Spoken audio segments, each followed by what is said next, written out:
I started making this pink quilt before I started filming and putting things on YouTube.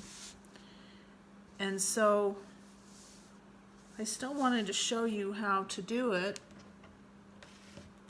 And the little bit of footage that I did have, I started halfway into it, and I did film part of it, but not able to retrieve that. I'm just going to show you how I pieced the first part of it together. So these pieces won't necessarily be in the same order, but you'll get the idea. So I cut 5.5 by 5.5 inch blocks, and I have one here. It's starting to storm outside, so the lighting is getting all weird and turning dark. So I have two here, and I'll do another one out of this bird fabric if it's wide enough. And it is.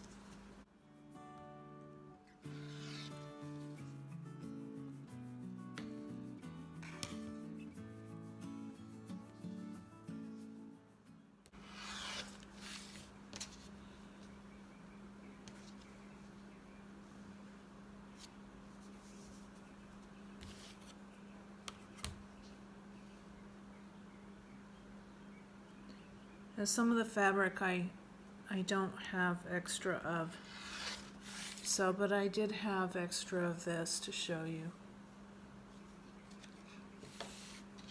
Okay, if you're not familiar with how to cut your fabric,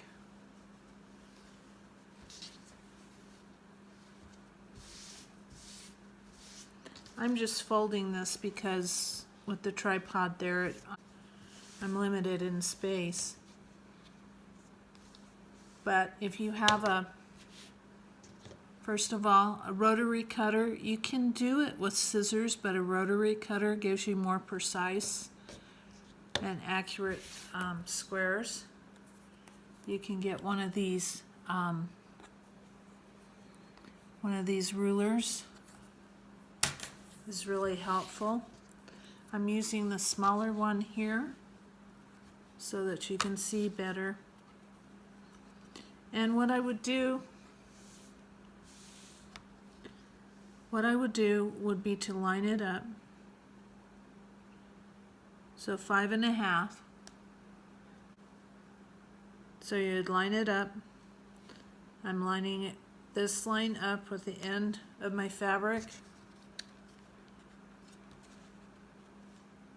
And then take the safety off.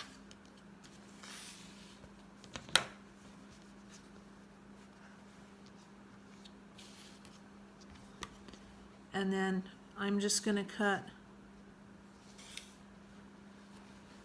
this edge off. Well, actually I don't need to. This is a little folded, and you might want to iron that before you start messing with it. But so I'm going to line this up 5.5, but then I'm also going to make sure that it just helps me better. Instead of using the straight part of it, I'm just going to line it up with that dotted line there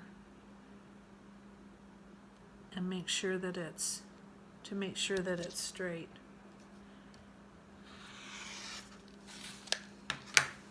And there you have your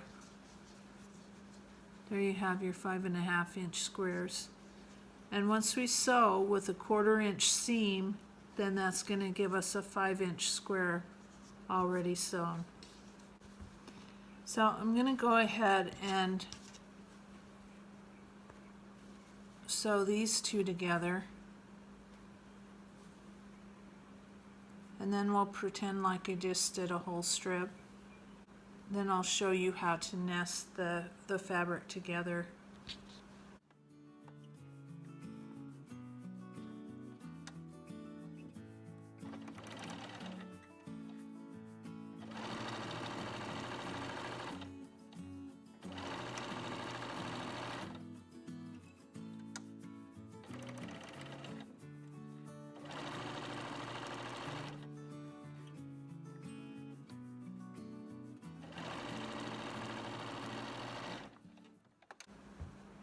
So I finger press this, but the seam going that way. And then this one, I will finger press it going the opposite way.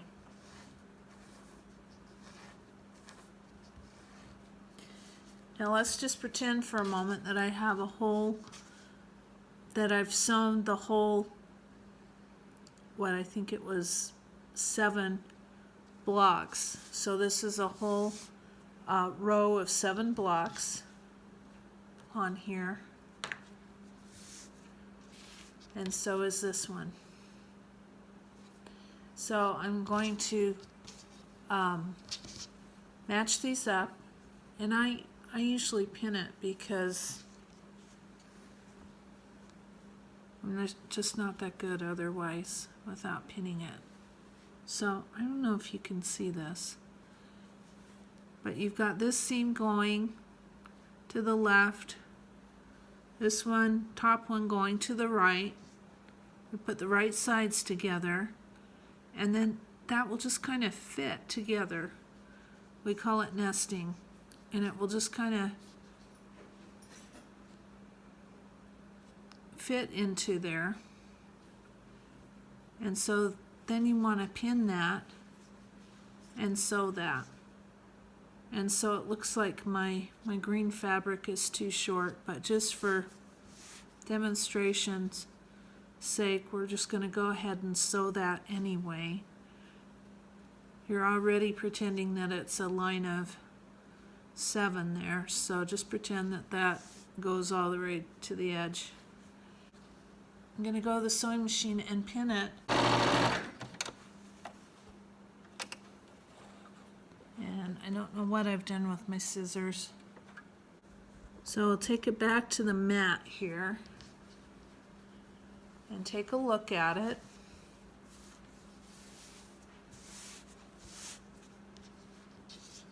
Now see how that intersection lines up? If you do that, then you'll have pretty good luck. Occasionally one will be off, but you know, if it's not too bad, I just leave it.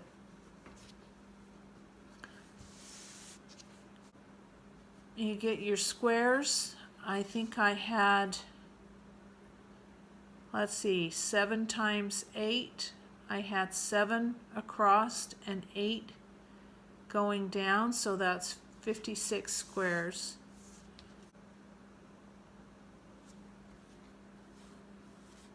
So it's not went back and measured it. It's not the green one that's off. It's the bird one that I didn't cut right. So I'll go ahead and trim that off. And it looks like these squares ended up to be 5 1/4.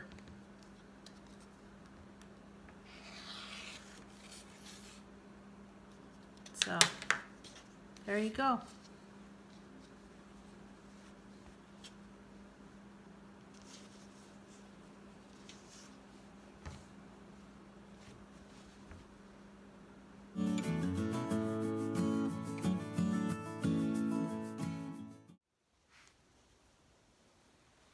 I'm making a binding for the baby quilt using this pink fabric, which I've cut 2 1/4 inches wide into strips. And so I am going to be sewing these strips together, or I have sewed some of them. And so You mash them together like this, and then I will be sewing from this corner to that corner to make a length of binding.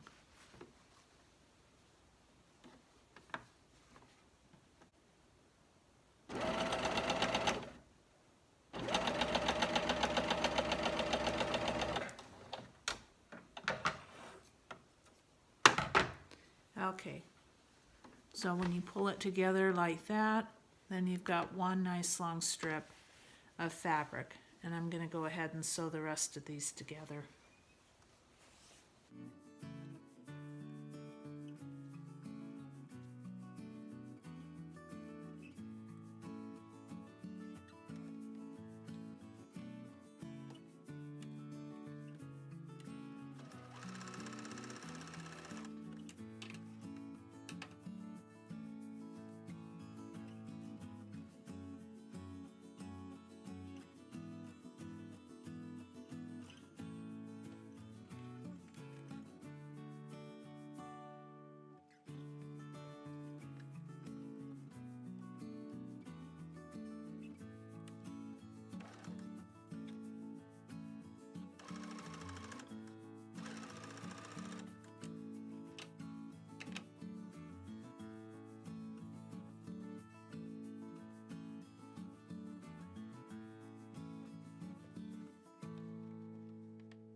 So I've got one nice continuous long strip of fabric now, and I'm going to go ahead and cut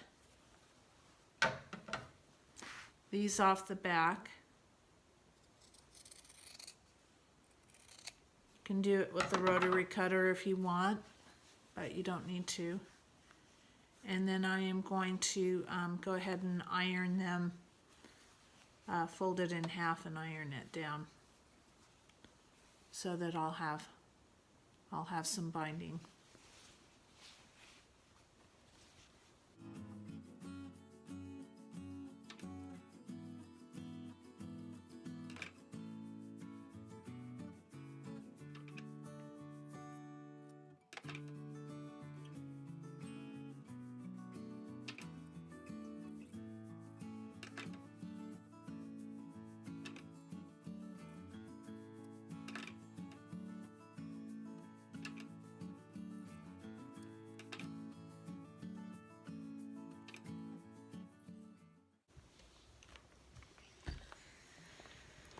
So I'm pressing this seam to one side.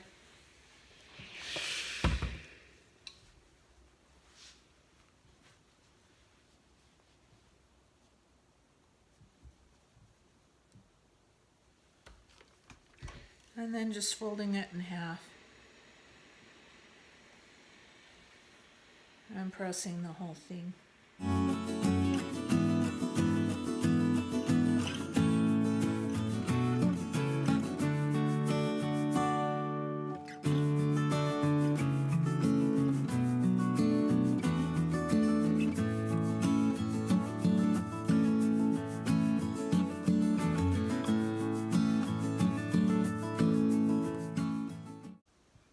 When I'm done ironing it, I just kind of fold it or roll it together like this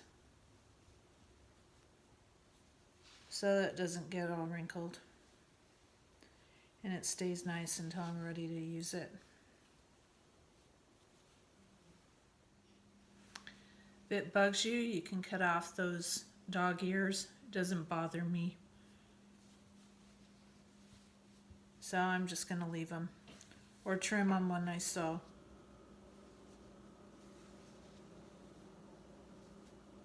And there you have your bundle of binding all ready to go when you're ready to put it on your quilt.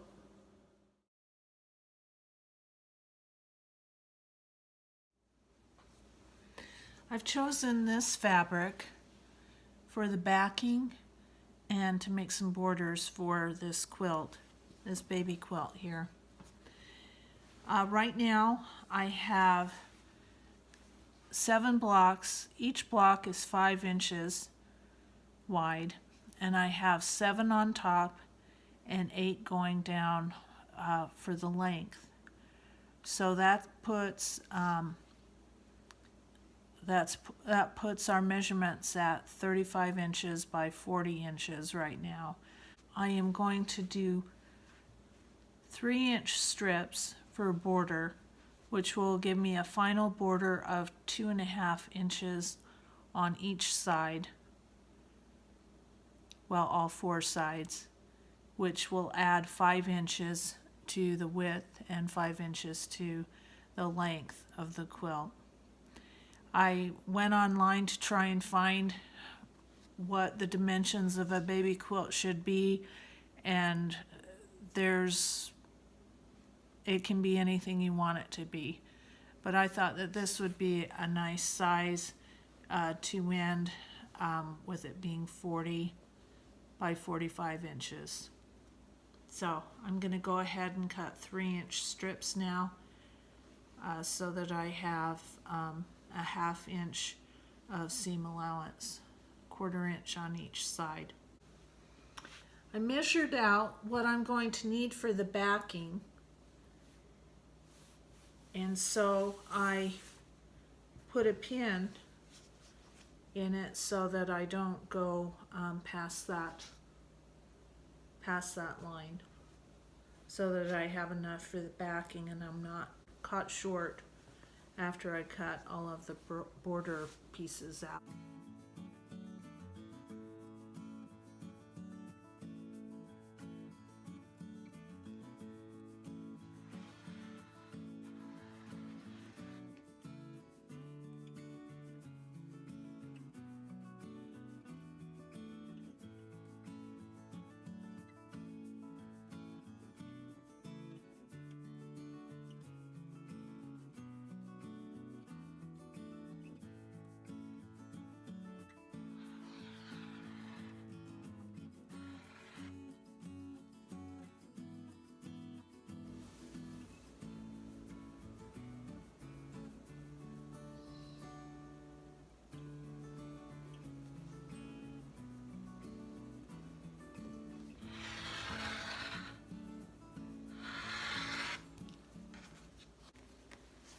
I cut the selvages off of the ends of the borders because they were quite wide.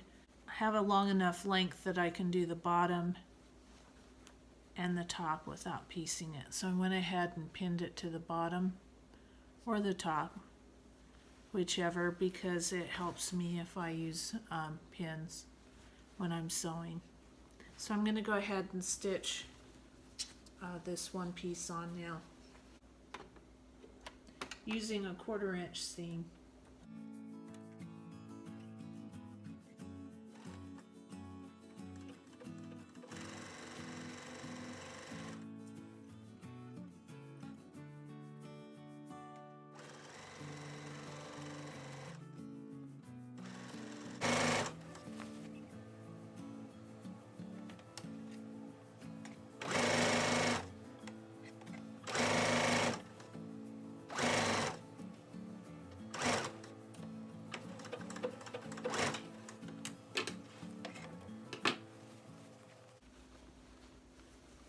So I'm going to do the other side, then I'm going to trim off the ends here that hang over and then iron it flat.